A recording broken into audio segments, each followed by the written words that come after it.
Notre invité politique ce matin, c'est Stanislas Guerini. Bonjour. Bonjour. Merci beaucoup d'être avec nous, ministre de la Transformation et de la Fonction publique. On est ensemble pendant 20 minutes pour une interview en partenariat avec la presse régionale, représentée par Fabrice Vesser-Redon du groupe EBRA, les journaux régionaux de l'Est de la France. Bonjour Fabrice. Bonjour Stanislas Guerini. Bonjour. Stanislas Guerini, on va évidemment parler de la loi immigration. Jour J pour la commission mixte paritaire. Vous êtes plutôt un tenant de l'aile gauche, vous, de la majorité. Est-ce que vous redoutez un texte trop à droite ? Moi, je crois que personne ne comprendrait qu'il n'y ait pas de texte. La semaine dernière, le débat n'a pas pu se faire. C'est quasiment inédit, c'est regrettable, c'est incompréhensible. Maintenant, je crois que les Français attendent qu'il y ait un texte. Il y a des attendus qui sont extrêmement forts sur l'immigration. Et donc, nous devons aboutir. Il y a un travail de fond qui est mené pour essayer de trouver des positions de compromis. C'est ça, la politique. J'aurais préféré qu'elle se fasse à travers un débat parlementaire, à ciel ouvert. Mais la priorité, c'est que nous puissions avoir un texte sur l'immigration. Donc vous préférez avoir un texte, quitte à ce qu'il soit... On se passe de mesures qui permettent d'expulser des délinquants, qui permettent de raccourcir des délais, qui permettent, au fond, d'apporter des solutions aux problèmes que les Français constatent. Mais les discussions se font en majorité avec les Républicains. C'est vrai. C'est pour ça que je vous demande, est-ce que vous ne craignez pas un texte trop à droite ? Vous dites qu'il vaut mieux un texte à droite plutôt que pas de texte. C'est la position qui résulte des débats. Nous repartons du texte de la majorité sénatoriale. Durci. C'est la démocratie parlementaire que ça. Et donc il faut le respecter. Il faut essayer de trouver les bonnes positions sur chacun des sujets. Il y a un énorme travail qui est mené. Un énorme travail par le ministre de l'Intérieur, par la Première ministre elle-même, en première ligne, pour trouver, dans notre vie parlementaire, les compromis nécessaires pour que nous puissions avoir un texte efficace sur l'immigration. Il y a un certain nombre de sujets qui étaient sur la table, qui étaient les sujets les plus difficiles, celui de l'AME, celui de l'accès aux aides sociales, celui du droit du sol, celui de l'hébergement d'urgence. Sur tous ces sujets-là, vous l'avez entendu, avant moi était présent Philippe Bohn-Carr, qui est un des sénateurs qui sera présent dans cette commission mixte paritaire. Il y a un travail de fond, minutieux, utile, dans l'intérêt général du pays qui est mené. Et moi, je crois qu'on peut aboutir, qu'on doit aboutir, et qu'ensuite, si l'étape ce soir, cette commission mixte paritaire est passée, il faudra voter ce texte. Moi, je le dis, vous me mentionnez, je ne sais pas si c'est tellement vrai de dire il y a l'aile gauche, il y a l'aile droite. En tout cas, je crois pouvoir dire que je suis là depuis le début. Et je dis à mes amis politiques que d'abord, ils devront regarder le contenu de ce qui sort de cette commission mixte paritaire. Ils devront le faire comme chaque parlementaire dans un esprit de responsabilité. Parce qu'encore une fois, j'insiste sur un point, personne ne comprendrait, les Français ne comprendraient pas que nous ne puissions pas aboutir et qu'à la fin de cette semaine, il n'y ait pas de texte voté sur l'immigration. Donc vous dites à vos parlementaires, s'il y a accord ce soir, il faut voter le texte.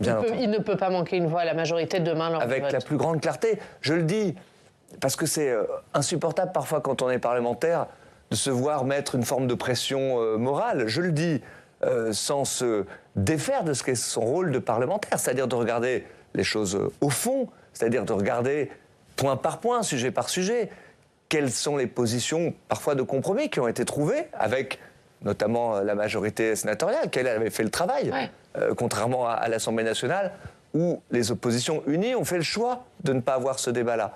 Mais je leur dis de regarder les positions au fond, mais en responsabilité, il nous faut un texte sur l'immigration. Et vous pensez qu'ils vous suivront ? Est-ce que vous pensez vraiment qu'il ne manquera aucune voix demain s'il y a un vote ? Je ne suis jamais là pour ni faire Madame Irma, mais vous les connaissez, ces parlementaires, et les tenants de l'aile gauche à moitié vide ou à moitié plein. Je suis là pour essayer d'aider à remplir le verre, d'une certaine façon. Et donc faire en sorte qu'à la fin, on puisse collectivement avancer. Mais moi, j'ai déjà vécu, je n'ai pas 20 ans de vie politique, mais beaucoup de fois, ces situations où on nous annonce que la majorité va exploser, qu'elle est profondément fracturée. C'est vrai qu'il peut y avoir des débats, et ils sont sains. Et le sujet de l'immigration n'est pas un sujet facile à appréhender, parce que c'est un sujet qui est profondément humain, parce qu'on doit regarder des situations de personnes qu'on connaît dans sa propre circonscription. Ça n'est pas un sujet facile. Mais à chaque fois qu'on nous a annoncé l'explosion de la majorité, moi j'ai plutôt constaté que la majorité, elle a toujours été au rendez-vous, y compris dans les moments difficiles, y compris quand on a traversé quelques tempêtes, et depuis 6 ans, il y en a eu. Et donc je suis certain qu'à nouveau, nous serons au rendez-vous de l'intérêt général et de la responsabilité. parce que nos concitoyens nous le demandent. Sur les points à trancher, il y a notamment la question de l'aide médicale d'État qui pourrait être remise à plus tard. Gérald Darmanin a redit hier qu'il promettait un texte en début d'année. Est-ce que vous êtes favorable à cette solution? Est-ce que c'est pas un peu mettre la poussière sous le tapis? Non, on a toujours été clair de dire que ce sujet-là n'avait pas sa place dans le texte immigration pour toutes les raisons, y compris législatives. Bon, donc il n'y a pas de raison à ce que, à l'occasion de la CMP, l'aide médicale d'État revienne dans ce texte-là. Il y a un travail qui a été mené, un travail très utile, un travail transpartisan, c'est le travail de M. Stefanini et de M. Evin, qui viennent d'horizons politiques différents et qui ont formulé un certain nombre de propositions que nous pourrons examiner de façon pragmatique. Moi, je pense que, vous savez, c'est un sujet, l'immigration, sur lequel il ne faut pas plaquer de la mauvaise idéologie. Il ne faut pas essayer d'avoir des réflexes pavloviens sur cette question. Il faut être très pragmatique, partir du réel et viser à chaque fois des solutions qui visent l'efficacité. Mais est-ce qu'il faut restreindre le panier de soins, comme l'a fait le Sénat, la ligne comme l'a voté de le Sénat? conduite, moi, je ne suis pas sur cette position-là. Je crois que l'aide médicale d'État, la démonstration a été faite que c'est utile, à la fois pour ceux qui en bénéficient, mais plus globalement pour notre pays, que ça répond à l'aspiration première des soignants dans notre pays, c'est-à-dire de soigner ceux qui en ont besoin. C'est une position qui est très claire, qui n'est pas remise en cause d'ailleurs par le rapport qui a été rendu, que j'évoquais à l'instant. Mais donc, qui n'est pas remise en cause par le Sénat, qui a restreint le panier de soins sans supprimer l'aide médicale d'État. Mais une chose est sûre, ce sujet-là ne doit pas venir perturber le travail, encore une fois, d'intérêt général qui est mené autour du texte que nous avons, que les parlementaires auront à voter et que nous avons apporté. Il y a un autre sujet qui fait débat, c'est la question des prestations sociales et du délai pour accorder certaines prestations sociales, celles qui sont non contributives. Les Républicains ont voté un délai de 5 ans ici au Sénat. Est-ce que vous accepteriez de lâcher là-dessus? Oui, moi je ne vais pas faire la CMP avant la CMP. Je n'y participe pas et en tant que ministre, je n'ai pas de mandat. C'est pas moi qui mène cette négociation. Mais je crois que les choses ont été très bien dites, là encore, à l'instant, par le sénateur qui m'a précédé. Là aussi, ça faisait partie des points qui posaient problème, objectivement, pour notre majorité, sur lequel un travail est nécessaire, là aussi, pour trouver une position de compromis. Moi, je crois que la position telle qu'elle avait été exprimée, elle était difficilement acceptable. Je pense que le ministre de l'Intérieur l'a dit hier, d'ailleurs. Il y a un distinguo qui doit être fait entre ceux qui travaillent, ceux qui ne travaillent pas. On doit pouvoir, de façon assez raisonnable, exclure du champ de cette discussion ceux qui ont un statut de réfugié, ceux qui ont un handicap, qu'ils subissent, qu'ils n'ont pas choisi. Et donc on voit bien que grâce à l'excellent travail qui est en train d'être mené, certes, un peu en coulisses, parce que c'est ça, une commission mixte paritaire, certes de façon accélérée, parce qu'il faut tout faire en 3 jours, là où peut-être quelques semaines de débat auraient permis de mieux éclairer les choses. Eh bien, je pense que là aussi, sur ce sujet, nous sommes en position, en capacité de trouver le bon compromis. Mais est-ce que ça vous coûterait? C'est ce qu'a dit hier Yael Braun-Pivet. Si la position demeurait celle adoptée au Sénat, la réponse c'est oui. Mais depuis, un travail de fond a été mené, là encore, pour que ça puisse ne pas être cette position qui, peut-être, on verra bien, c'est à la fin du bal qu'on paye les musiciens, figurait en sortie de commission mixte paritaire. Sacha Houlié, c'était le premier à fustiger le texte des Républicains, lui aussi tenant de l'aile gauche, président de la commission des lois. Est-ce qu'aujourd'hui, vous lui dites, il va falloir céder sur certains points pour aller dans le sens des LR? Je n'ai pas à lui dire ça. Sacha Houlié, il va présider la commission mixte paritaire. Donc il fait partie des parlementaires qui se sont engagés plus qu'aucun autre sur ce texte de loi, qui travaillent depuis la première minute avec le ministre de l'Intérieur, justement pour bâtir, là aussi, des compromis.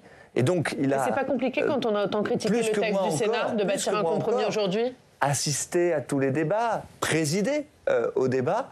Et donc, par nature, quand on est président de la commission des lois, qu'il aura le grand honneur de présider la commission mixte paritaire, il est tout entier dans, justement, ce travail de responsabilité parlementaire.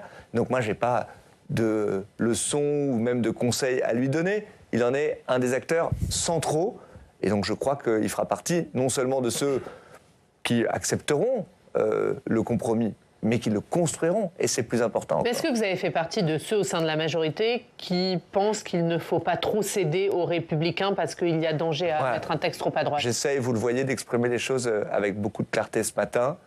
Je vous le dis sans aucune ambiguïté. Les Français attendent un texte sur l'immigration. Les Français ne comprendraient pas que nous ne votions pas un texte sur l'immigration qui répond à des questions d'intérêt général, à des questions vitales pour notre pays. Et donc nous devons aboutir. Voilà quelle est ma position. Et sincèrement, je crois qu'elle ne souffre d'aucune ambiguïté. Vous dites la même chose que Gérald Darmanin, qui disait il y a quelques heures, en gros, s'il n'y a pas de texte immigration, on prend le risque de Marine Le Pen à l'Élysée en 2027. Et c'est pas un peu risqué quand même? Est-ce que vous ne lancez pas d'une certaine manière vous-même la campagne de Marine Le Pen? Vous n'avez pas entendu parler de Marine Le Pen mais votre collègue ministre de l'Intérieur. Ouais, je crois, et je partage ce point de vue avec Gérald Darmanin, que les extrêmes, et singulièrement le Rassemblement national, se nourrissent des difficultés. À chaque fois qu'il y a des difficultés, c'est leur fonds de commerce. Et on voit bien d'ailleurs qu'ils ne souhaitent en aucun cas régler les difficultés, parce qu'on efface leur fonds de commerce. Et donc, ne pas aboutir sur un texte qui apporte des solutions. J'insiste sur ce point-là, parce qu'on finit quasiment parfois par s'éloigner du fond des débats. Mais ce que vous nous dites, c'est que vous n'auriez pas cité Marine Le Pen. Vous n'auriez pas cité Marine Le Pen. C'est ce que vous nous dites. Moi, je ne donne pas les bons points et les mauvais points.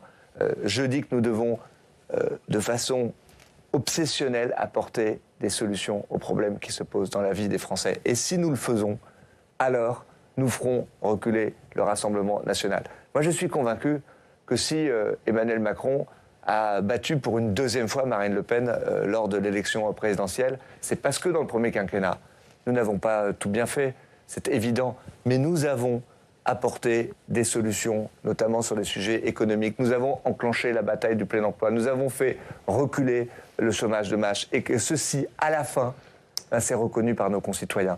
La situation du pays, elle est suffisamment tendue, elle est suffisamment conflictuelle pour qu'on ne remette pas de l'huile sur le feu systématiquement, mais qu'on garde cette stratégie des solutions. J'entends cette petite musique qui consisterait à dire, au fond, il faut tourner le dos à la politique des solutions, c'est pas ça qui fonctionne contre le Rassemblement national. Moi, je crois que c'est ça qui fonctionne. Et il faut, à chaque fois, aller montrer la vérité des prix d'une certaine façon. Vous voyez, sur le sujet de l'immigration, c'est intéressant de constater qu'on a à la fois un débat national et puis un débat à l'échelle européenne. Qu'aujourd'hui même est mis en discussion un texte sur justement le pacte sur l'asile et sur l'immigration en Europe. Qui ne veut pas faire aboutir ce pacte-là? Les amis de Marine Le Pen, Jordan Bardella et son groupe parlementaire au Parlement européen. Pourquoi? Parce que cela apporterait des solutions. Et on voit qu'ils sont d'ailleurs à rebours des États même, je pense à Madame Meloni par exemple, qui sont de la même famille politique, mais une fois en responsabilité, voient à quel point on a besoin de porter des solutions. Donc vous voyez, il faut qu'on mette le doigt sur l'imposture que représente le Rassemblement national. Et à chaque fois qu'on le fait, eh bien, on se donne une chance de les faire reculer. Mais il ne faut pas partir battu dans ces débats-là. Il faut mener ce combat politique. Justement, sur l'Europe et sur la question européenne, les Républicains ont remis sur la table leur idée de réforme constitutionnelle. Ils ont écrit une lettre à Emmanuel Macron, avec notamment leur volonté de faire primer le droit national sur le droit européen. Hier, il y avait un sondage dans le journal du dimanche qui disait qu'une majorité des Français étaient favorables à cette primauté du droit national sur le droit européen en matière d'immigration, y compris chez les sympathisants Renaissance. Est-ce qu'il faut mettre ce débat sur la table? Moi, je crois. Aucun débat n'est tabou. Voilà. Je vais le dire de façon très claire. Et à chaque fois qu'on donne l'impression, d'une certaine façon, de détourner le regard, je ne suis pas sûr qu'on en sorte gagnant. Donc, ayons les débats. Mais ma conviction la plus profonde, c'est que en matière d'immigration, ce qu'attendent nos concitoyens, c'est de l'efficacité. Voilà. C'est pas de l'idéologie, c'est de l'efficacité et du pragmatisme. En l'occurrence, le débat constitutionnel, ils disent que l'efficacité passe par là. Il nous porterait bien loin des semaines ou des mois qui sont devant nous. Il y a des élections européennes. C'est un bon débat pour ces élections européennes. Encore une fois, dans ces élections, parlons du fond. Nous avons là l'occasion assez historique pour l'Europe de se doter de nouveaux outils, d'adopter un pacte sur l'asile et l'immigration qui remet à plat les règles du jeu en Europe. Vous m'avez déjà entendu dire sur votre plateau à quel point le système européen dysfonctionne aujourd'hui sur les questions d'immigration, à quel point nos systèmes dits de Dublin dysfonctionnent aujourd'hui et créent un système où, au fond, les individus sont baladés d'un pays à un autre avec des règles qui sont complètement dysfonctionnelles. Nous remettons ces questions-là au cœur et sur la table. Ayons ce débat. Les élections européennes, c'est un bon moment pour parler de fond, pour parler des grands sujets qui structurent la vie des États et la vie de notre Union européenne. Et je peux vous garantir une chose, c'est que quand on rentre dans le débat sur le fond, alors il n'y a plus grand monde du côté du Rassemblement national.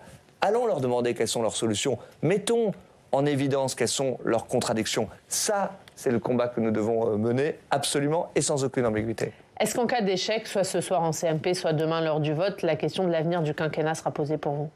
Je pense que, vu l'importance du sujet, l'attendu de la part de nos concitoyens d'aboutir, c'est une question qui est structurante dans notre quinquennat. C'est une question qui est structurante tout simplement pour la vie du pays. Et c'est ça qui doit compter. Ne faisons pas ce que les politiques ont fait pendant trop longtemps, c'est-à-dire de faire en sorte que les Français soit pas le cœur de la vie politique, mais soit le décor de la vie politique. Ce texte, il est important, non pas pour la majorité, non pas pour le gouvernement, il est important pour la vie des gens. Mais est-ce que ce sera la fin du quinquennat ? Les gens veulent qu'on trouve des solutions. Est-ce que ce sera la fin du quinquennat en cas d'échec ? C'est pour ça que je ne suis pas venu faire des phrases grandiloquentes. C'est d'une certaine façon un point secondaire que l'organisation de la majorité ou des conséquences politiques, etc. Il ne faudra pas une dissolution derrière pour vous ? Le point premier, ce sont les enjeux sur le fond, encore une fois, et ils sont, je ne crois pas détourner le regard, ce matin, très important. Il ne faudra pas une dissolution. C'est un moment politique très important.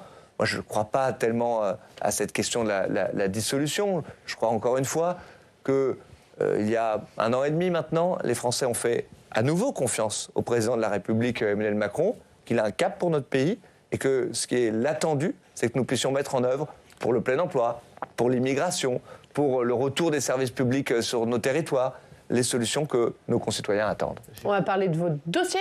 Oui, absolument. Vous parlez de services publics. Moi, je voudrais vous parler de services publics dans nos territoires avec cette problématique des secrétaires de mairie. L'attractivité est devenue de plus en plus difficile pour les mairies. Est-ce que vous êtes favorable à l'augmentation des salaires, des traitements des secrétaires de mairie? Si oui, avec quel argent? Oui, et je crois en avoir fait la démonstration. Moi, vous savez, j'ai fait de cette question des secrétaires de mairie. Je vous remercie de m'en parler parce que on n'en parle pas. Vous en parlez beaucoup, tous les jours, sur les plateaux de télévision. Et pourtant, ce métier-là, de secrétaire de mairie, c'est un métier qui est essentiel dans les 29 000 communes dans lesquelles il y a des secrétaires de mairie. Le boulot ne pourrait pas se faire sans leur secrétaire de mairie. Et c'est un des métiers qui est les plus en tension, peut-être le plus en tension de toute la fonction publique. Qu'est-ce qu'on peut faire pour territoriale. Et donc moi, je me suis engagé, et c'est le travail que nous avons mené dans la loi, avec les parlementaires. Et là, la CMP a abouti.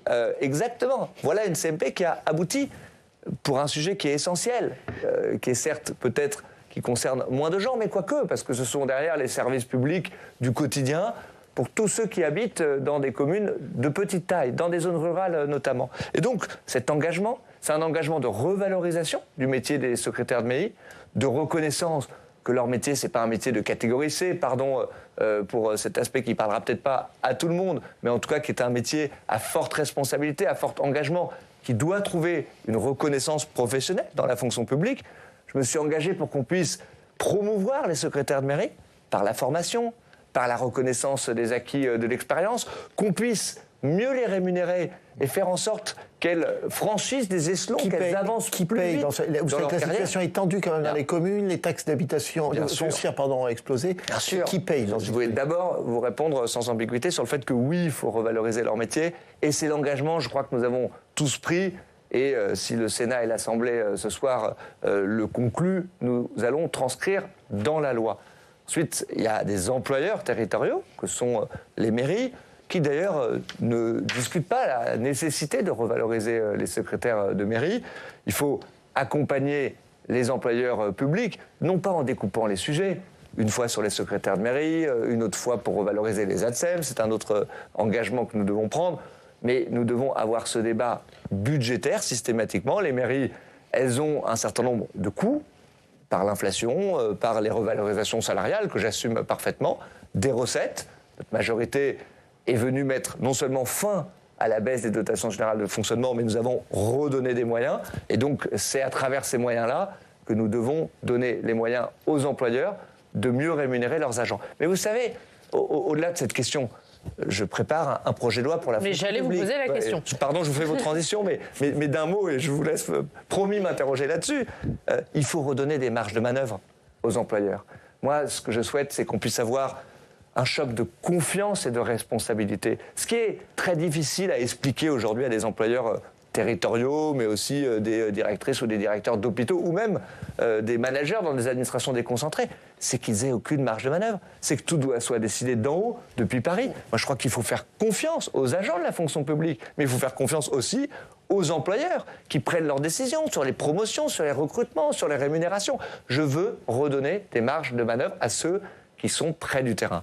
Sur votre projet de loi fonction publique, il sera toujours présenté en janvier en Conseil des ministres? On a toujours évoqué le premier trimestre. La Première ministre a évoqué le mois de février, la fin du mois de février, pour présenter ce texte important pour l'efficacité de notre fonction publique, c'est-à-dire de nos services publics, et donc nous tiendrons ce calendrier. Donc fin février en Conseil des ministres? Oui, c'est le calendrier que nous avons construit avec la Première ministre. Et au Parlement avant l'été? Et au Parlement avant l'été, je souhaite pouvoir présenter ce texte à la représentation nationale, le mettre au débat dans le premier semestre de l'année, donc c'est-à-dire avant l'été. C'est un texte qui vise à remettre totalement à plat le statut de fonctionnaire, et de quelle manière? C'est un texte, je le disais, qui vise à redonner des marges de manœuvre et à faire confiance à ceux qui sont près du terrain. Moi, je veux redonner beaucoup plus de mobilité dans la fonction publique. Je souhaite qu'on puisse rentrer plus facilement dans la fonction publique. Je souhaite qu'on puisse évoluer plus facilement dans la fonction publique. Je souhaite parfois qu'on puisse aussi sortir plus facilement de la fonction publique. Je souhaite qu'on puisse valoriser le travail, davantage encore, récompenser ceux qui s'engagent individuellement, collectivement, que cette question de la rémunération au mérite fasse partie des débats qu'on doit avoir. Ce n'est pas un gros mot dans la bouche du ministre de la fonction publique que de parler de mérite, que de parler de valeur, de talent. C'était d'ailleurs les termes qui étaient dans le statut de la fonction publique. Vous m'interrogez sur le statut. Ouais. Quand on relit le statut tel qu'il a été pensé par Maurice Thorez en 1946. Plus uniquement d'automaticité, d'augmentation avec des échelles et des points, mais aussi une valorisation au mérite. Vous savez ce qui est structurant dans le statut, et moi je ne souhaite pas remettre en cause le statut de la fonction publique. Je crois qu'il a sa singularité au fond, et que travailler dans la fonction publique, être agent public, c'est pas travailler pour une entreprise. C'est un certain nombre de droits et de devoirs. C'est l'égalité d'accès aux emplois, c'est la neutralité du service public, c'est l'adaptabilité aussi des services publics. Tout ça, il faut le conserver, mais ça ne veut pas dire que le statut, c'est le statu quo. Mais ça veut dire rémunérer au mérite ceux qui travaillent. Est-ce que ça veut dire aussi... les lignes. La notion de mérite, pardon, mais elle était strictement inscrite dans le statut tel qu'il a été pensé après la Seconde Guerre mondiale par ceux qui l'ont construit. Ouais. Et donc, c'est pas le truc le plus mis en œuvre, reconnaissez. Mais je le regrette aujourd'hui. Parce que, mais est-ce que ça veut dire aussi sanctionner ceux qui ne travaillent pas? C'est que sur le terrain, mais les agents publics sont formidablement engagés. Vous me parlez des secrétaires de mairie, vous me parlez des agents qui, dans nos communes, dans nos administrations, se décarcassent pour qu'on puisse rendre des services publics et qui vivent toutes les crises de la société, qui sont d'ailleurs en première ligne, souvent exposés aussi aux dérives et aux risques de notre société. Et donc oui, moi je souhaite qu'on puisse davantage récompenser cet engagement, rémunérer une équipe qui, par exemple, se fixerait des objectifs en termes de qualité, d'efficacité de service public, qui s'engage dans des projets de transition écologique, c'est-à-dire dans tout ce qui constitue les grands défis de notre société. Mais aujourd'hui, le constat que je fais, c'est que les employeurs publics, les managers dans la fonction publique, là non plus, ça n'est pas un gros mot, c'est pas parce qu'on est dans le service public qu'un manager, subitement, ça devrait être un petit chef. On puisse leur donner les outils et les marges de manœuvre pour justement mieux rémunérer leurs agents à partir d'objectifs de terrain. C'est là aussi un attendu très fort de la part de nos concitoyens que de redonner plus d'efficacité à nos services publics. Merci Stanislas Guerini. On suivra la présentation de ce texte en février, donc vous viendrez nous en reparler. Avec plaisir. Merci beaucoup d'avoir été avec nous. Merci Fabrice. Merci, bonne semaine. Bonne semaine à vous. On passe au Club des Territoires. Et joyeuses fêtes.